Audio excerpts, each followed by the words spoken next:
কে রে আক্কেল, কালকে যে পাশের গ্রামত রিলিফ দেওয়ার কথা আছে সেটা কি সব ঠিকঠাক আছে?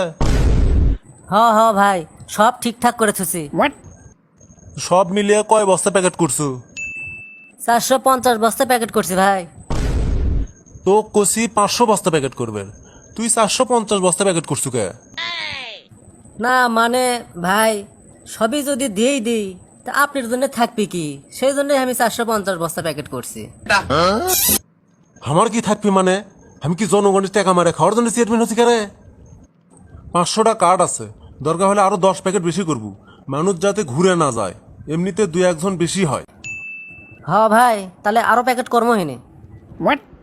তা আক্কেল, কত কেজি করে প্যাকেট করছু সেটা তো কলু না।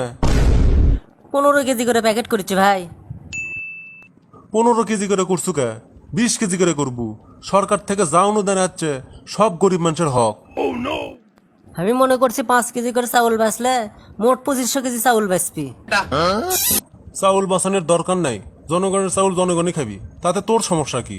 সরকার আমাকে বেতন দেয়, সেই বেতন দিয়ে আমার চলবি। তাহলে আমরা কি দিয়ে চলবো? আমরা যে এত খাটাখাটনি করে চেয়ারম্যান বানালাম, তাহলে আমাকে কি হবে?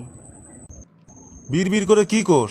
আর শোন, সামনের মাসত 100টা কল বরাদ্দ আসবি, যে যে বাড়িতে কল নাই সেই বাড়ির লিস্ট তৈরি কর। আচ্ছা ঠিক আছে, লিস্ট তৈরি করে দেবো হয়নি।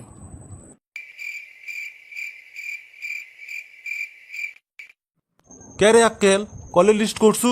কয় ঘর হলো? হ্যাঁ করছি, 105 ঘরত কল নাই।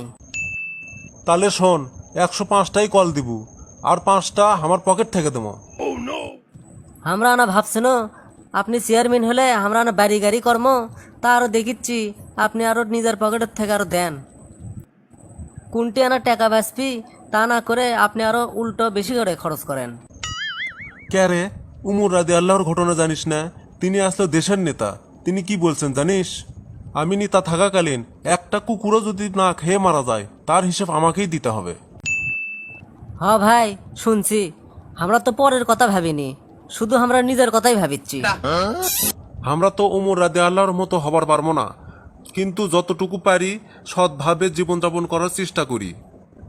আর আমরা তো জনগণের ভোটেই নির্বাচিত হই, তাই জনগণকে ঠকালে পরকালে হিসেব দেবো কি? হ্যাঁ ভাই, আপনি ঠিকই কছেন, আজ আমার ভুল ভাঙছে। আমি খালি নিজের কথাই চিন্তা করিচ্ছ না। নিজের বাড়ি, নিজের গাড়ি, নিজের জমি কেমনে হবি এটাই আমি খালি ভাবিচ্ছ না। আজ থেকে আমি আপনার সাথে এক হয়ে কাজ কর্ম। It's the motherfucking Eagle Double G. Snoop Dogg.